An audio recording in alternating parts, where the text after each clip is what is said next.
Hello and welcome to CommBank View, Economics and Markets, where we unpack a big issue that's moving the markets and economies each week with CommBank's economists and strategists. My name is Mandy Drury, and I'm always delighted to be your weekly podcast host. Well, today we're joined by Vivek Dhar, the Executive Director, Head of Commodities and Sustainability Research at CommBank, and it's really great to have you with us once again, Vivek. Thank you, Mandy. It's a pleasure. The US-Iran war is now in its fourth month, and the normal traffic of oil, gas and refined products remains choked. Give us the state of play for the energy market as we stand now. Sure. So it's probably best described if we look at how prices have responded since this war began at the end of February.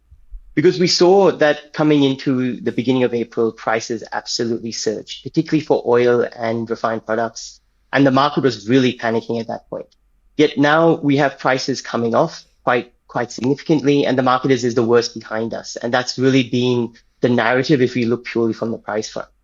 But the way that I would almost describe the current situation is that in in March and April, the markets certainly panicked.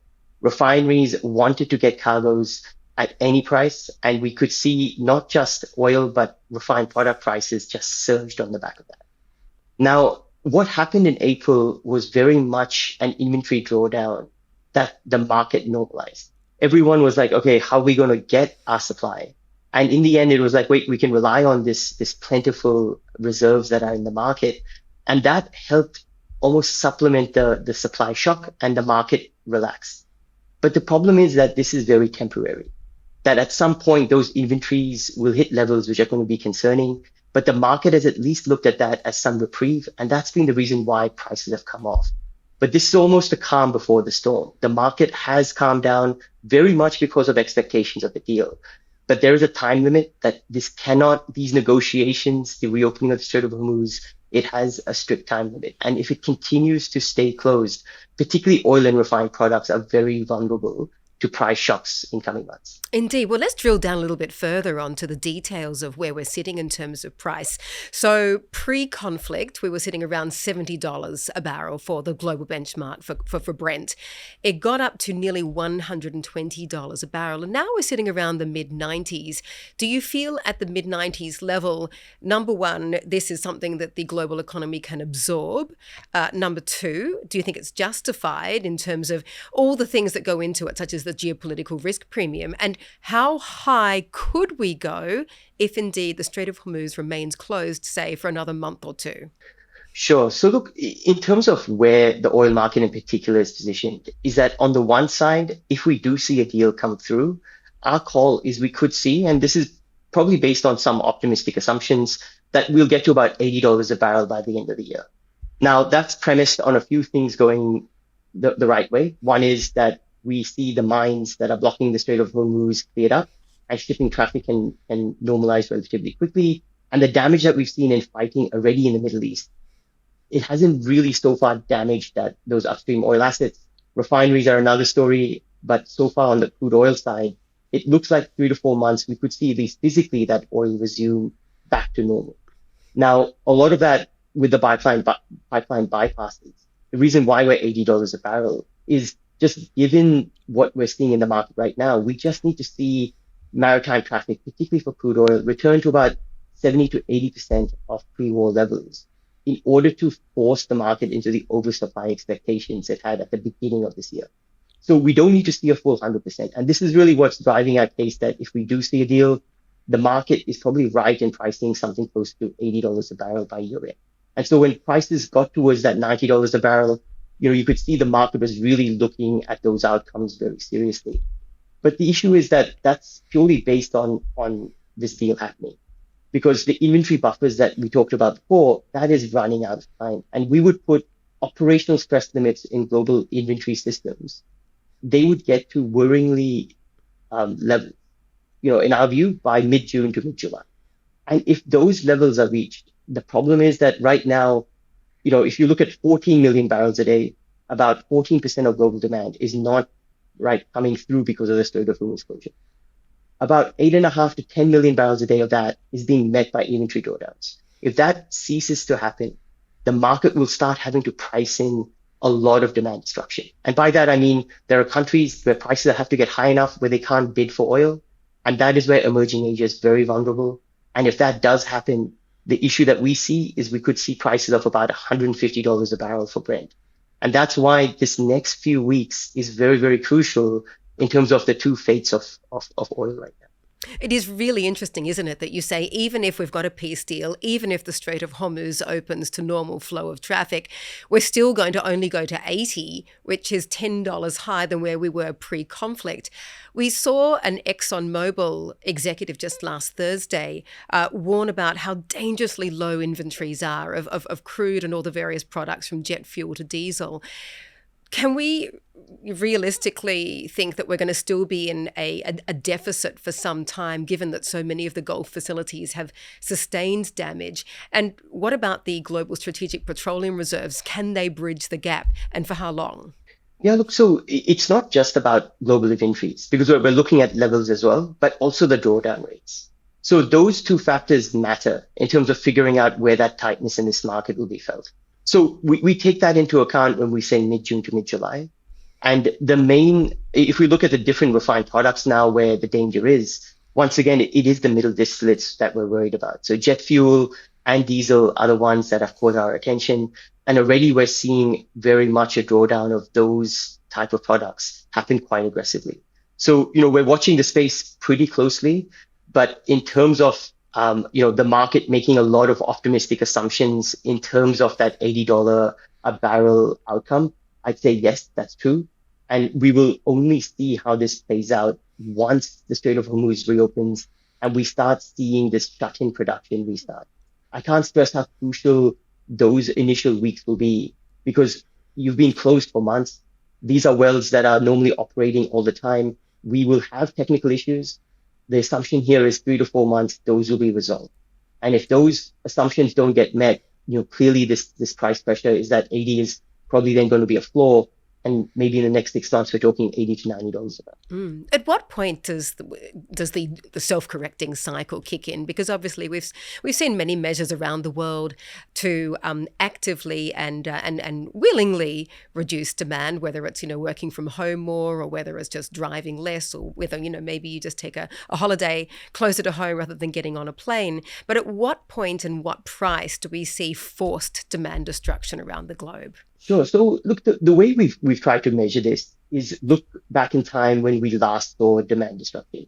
And in that, we look back to 2008 and, when we saw the global financial crisis, that's when we saw, economic growth shrink and we saw the oil prices stay high, but then it came off around, that 2009 and later. But in terms of, the pain points which saw a lot of these economies, particularly emerging Asia, step in and be like, look, these prices are too high for us. We looked at, okay, what is the oil share or consumption share of GDP back in 2008, and what prices do we need right now to replicate those conditions? And when we did that analysis, that's where we get that number $150 a barrel. And that's why our worry is that's what we need to see priced in order to force those countries to basically say, look, we can't bid any higher. This auction process has gotten too expensive for us. Now, the key thing to say in all of that is you're right. There are countries that have done 4-day work weeks. They are stretching, or reducing their oil use as best as they can. And when it comes to those kind of behaviors, I almost call that controlled demand disruption. You're working 4 days a week. You're trying to work from home as much as you can. So far, that doesn't hit productivity. That doesn't hit your economy, extremely hard. But when you get to uncontrolled demand destruction, that's what we're talking about when these inventories hit these very low levels. And when that does happen, we could see a lot more slowdown in terms of economic output when we talk about these emerging economies. And, diesel is a good example of where this can really hurt, because diesel does mining, it does logistics, it does farming. If you don't have diesel, economic output really does get damaged, and it's quite significant. So those are kind of the outcomes these economies want to miss. But it is going to be a function of that inventory buffer that we really have to watch. You're absolutely right. And I'd love to pick up on the point about diesel prices, because here in Australia, there are a number of sectors that have been at high risk to high diesel prices such as coal producers, agriculture, transportation, passenger cars. How do you see those sectors as having responded? And are there sectors, say, such as heavy freight or trucking that can viably and affordably make a transition to non-diesel fuel options? Yeah, look, in terms of those pressure points, I'd say absolutely the sectors you mentioned, we certainly see those as the first in the batting order of sectors where damage is. Now, I wouldn't say that when you hit those levels, output stops.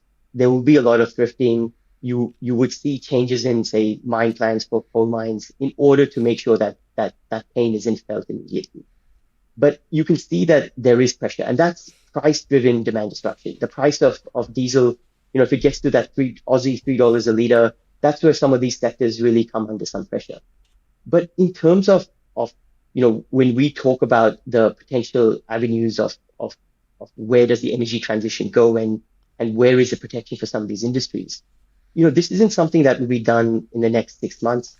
But really speaking, when we look out in the next 3 to 5 years, we really see the case for particularly the transport sector to move away from oil and refined products. Mm-hmm.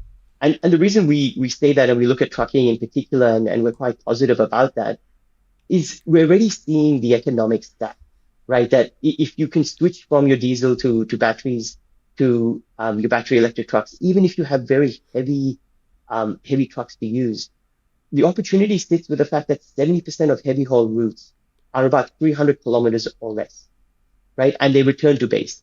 So this is a sector that we see is very ripe for that electrification argument, and even if they use diesel. And so this is something where we're really trying to pay attention to. And even if you look at, say, passenger vehicles and electric vehicle side, if you look at the sales so far, in March we hit a record, and in April we hit a new record. So we're already seeing the EV side of the story for passenger vehicles respond. Our view is that trucking is certainly a sector that could replicate what we see in China, where trucking is electrifying quite significantly. And so when we put that together, that's one of, I would say, the key outcomes of this is watch out for transportation. I think it could really move away from refined products just on the basis of what's coming out of this crisis in the Middle East. And there is real history behind this, because if you go back to the 70s, in transportation, we saw the market shift because of the 73 Arabian oil embargo, the 79 Iranian Revolution. We saw the transportation industry move from American cars, which were gas guzzlers, and shift towards your Japanese energy efficient vehicles. So there is historical precedence behind this, and we really see that opportunity in transportation. I wonder whether it's not so straightforward, though, because, as you're saying, you would normally assume that this current crisis, this energy crisis, is acting as a global catalyst to accelerate that transition to electrification, to greenification, electric vehicles and renewable energy. But then you're also hearing, on the other hand, because of various supply chain issues and also the immediate imperative to be able to get your energy source from wherever you can, even if it is from fossil fuels, that is stalling green investment. So net, what would you say is the case? Look, I think this is probably the most fascinating point of what's happening, and you're spot on. So yes, you have this green energy story in, say, transportation, but when you look at, say, what's happening in the gas space, we are certainly seeing people trying to go from gas to coal just for that protection. And this is particularly playing out in Asia. And, and it's not just emerging Asian economies. We're not just talking about Southeast Asia, but even Japan and South Korea have reduced their restrictions on coal power generation. So we're seeing this sector almost looked at as a sense of protection. And I guess the country I would almost pay attention to there is actually India. So, we can see that what China has done, particularly in coal to chemicals. So when you talk about urea and plastics, China has very much looked at coal as a way to get into those industries, whereas India has been very reliant on gas and oil to get into urea and chemicals. When it comes to what's going to happen in the future, I think there's going to certainly be a push for India to be self-sufficient and rely on their vast reserves of coal. So you're right, this will go two ways. I think coal will certainly be seen as a savior in some ways, and that could support coal demand into 2026 and potentially beyond. But you can see that where it's practical, a shift into renewables is certainly also on the table. So, I think solar and batteries and coal in the power side are probably two trends to watch. But once again, you can see that it's very nuanced. And it really brings back to the focus that this isn't going to be just decarb. This is going to be about an energy trilemma conversation, that it's decarb, it's about affordability, and it's about reliability and security. And as those security aspects of this transition gain a lot more popularity, particularly on the back of this crisis, that coal having an extra life, I certainly think it's a risk to watch. You mentioned gas, and certainly the current energy crisis has put the political spotlight on the gas industry here in Australia, and it's being fiercely debated, the idea of a gas tax. And I guess you've got this situation where ordinary Australians are kind of struggling at the petrol pump, and yes, they have benefited from the temporary fuel tax cut, which actually is scheduled to be removed at the end of June. But then this conflict in Iran has really generated billions of dollars in windfall, if you want, wartime profits for a lot of these largely foreign-owned companies that are exporting Australian LNG. Do you think that these multinational energy giants should be subject to such a windfall tax? Look, it's in terms of my view, whether you tax it in terms of like price levels and put that tax on, it's very much where the policymakers sit. Whether they should or should not do, it's probably not for me where I sit in and think where fair is. For me, it's more a question of how can this industry support not just say exports in the future, but even the domestic side. And my only question to a lot of what's being talked about is you can go down the pathway of what happened with Queensland coal, and you can say that let's put in additional royalties depending on how high coking coal and coal prices went. And you can apply a similar system to gas. And, can it work? Absolutely. But where I would be worried is we need gas as well domestically when it comes to, the next 20 years. And we have to be careful in terms of where we position gas producers in particular, that we need to see that production in order for the East Coast to have enough gas over the next 20 years. And if we go down a pathway of looking at gas producers as if they're not part of the solution and they're purely going to be seen as, you're the ones profiteering, we need to just, hit you with the stick of regulation. My concern is we don't get a viable solution in terms of domestic production. And the reason why I keep stressing this point is if we don't have enough production, we end up with a situation where we will need an LNG import terminal. And then it doesn't even matter how much stick you apply. This risk of an LNG import terminal will structurally increase East Coast gas prices into the future. And so, this isn't a risk that is from our forecasting. Australian energy market operator themselves, if you look at when they see annual shortfalls in the East Coast, it's by 2030. And so when you see those forecasts, there already, the worry that you have is if those domestic producers don't come to the table, if they don't see any incentive to invest, then you open this tail risk of having an LNG import terminal operate. Mm-hmm. And that is, for me, probably the most dire outcome for everyone, because you either subsidize to get low-cost gas or everyone pays LNG plus, your regasification costs plus your flexibility and storage costs, which, is going to be a material hit to the viability of domestic industry. So you've really hit the nail on the head there. You obviously want to improve domestic supply, but you also don't want to undermine investment. And there's a government gas proposal out there that could require LNG exporters to supply 20% of their export volumes to the domestic market, minus fuel gas and existing domestic contributions. Would that help? Yeah, look, I think immediately the impact of any measure like that would be lower prices. Right. And I think there's still some confusion in terms of how does that affect every LNG exporter right now? And I think we still need some time to fully understand what that means for each company. But if I take it at face value and you look that this is going to be something that the market has to force and offer that supply. So it's not just something that you offer and then can sell into the international market. Say it's forced onto the domestic market. You will, by design, force an oversupply and lower prices. Once again, in the near term, you can see the benefits for industry, and that will flow through into even electricity prices potentially. But my worry there, and we talk about it even with this export tax, is if you don't see the incentives for domestic production come through, you then open the door for that LNG import terminal. And I'd say that's a lose-lose for Australia in terms of navigating this pathway, in terms of this fossil fuel, use, but the need for it as we kind of lay this transition roadmap for industry. And so that's probably where my thinking is, did we have to go down a pathway of just putting 20%? Could we have been far more nuanced and specific that, look, what is a price that works for consumers, for producers, and transport infrastructure? And if we do get a price like that, and say that's a price closer to $12 to $14 a gigajoule, is that something that's workable for industry over 20 years? Is that something that we should have back solved instead of just putting a 20%, and gas reservation scheme and just let the market decide? Should we be more prescriptive and got a solution that brought everyone together to the table? Because the worry here is you're letting the markets decide.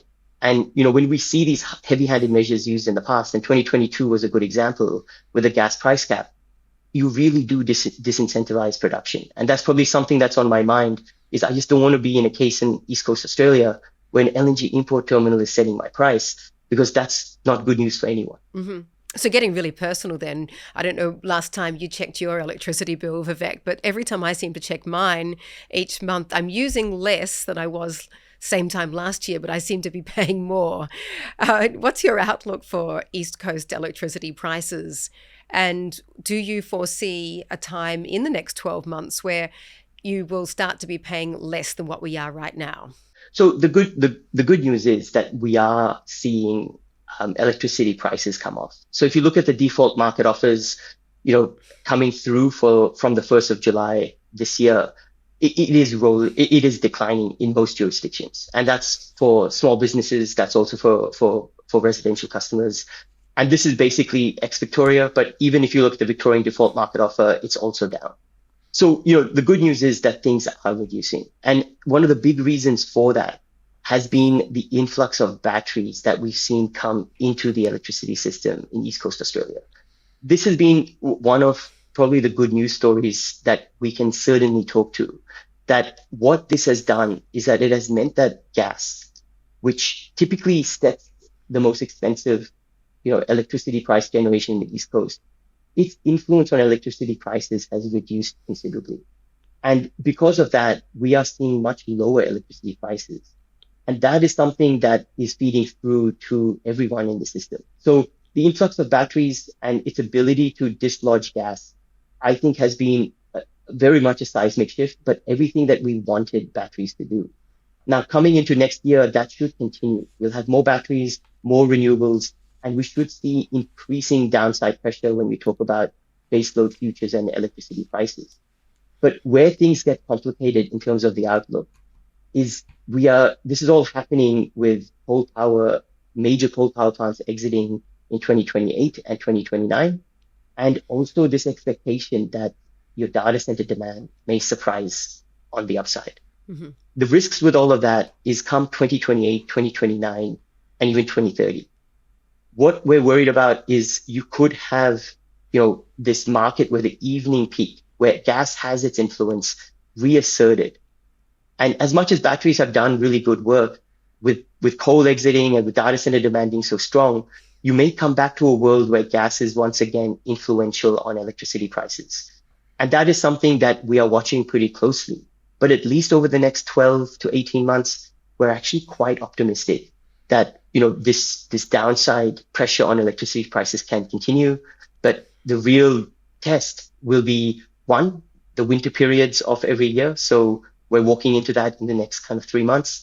And then more importantly, if you look at from an annual basis, 2028 and 2029 will be real test points to see whether this lodging between gas and electricity has happened, which gives us this lower electricity price that we can all enjoy.